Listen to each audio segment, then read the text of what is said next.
Hey there, future investing moguls. Ever heard of the term beta when talking about stocks? No? Don't worry, I've got you covered. Alright, so beta is basically a measure of how much a stock moves compared to the overall market. It's like a speedometer for your investments. Picture this, the market is cruising along like a steady, chill river. If a stock has a beta of 1, it flows right along with that river. But if the beta is higher than 1, like 1.5, that stock is surfing some wild waves, more ups, more downs, more action. Now, if it's less than 1, say 0.5, that stock is taking it easy, like a lazy Sunday drive. It doesn't move as much as the market. Why does this matter? Well, high beta stocks can offer bigger rewards, but they're also riskier. Low beta stocks? They're usually safer but don't expect huge gains. Want an example? Think tech stocks like Apple or Tesla.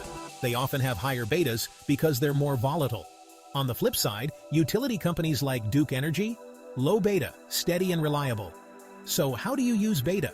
If you're a thrill seeker, high beta stocks might be your game. But if you prefer stability, low beta stocks are your best friend. Quick tip: diversify your portfolio.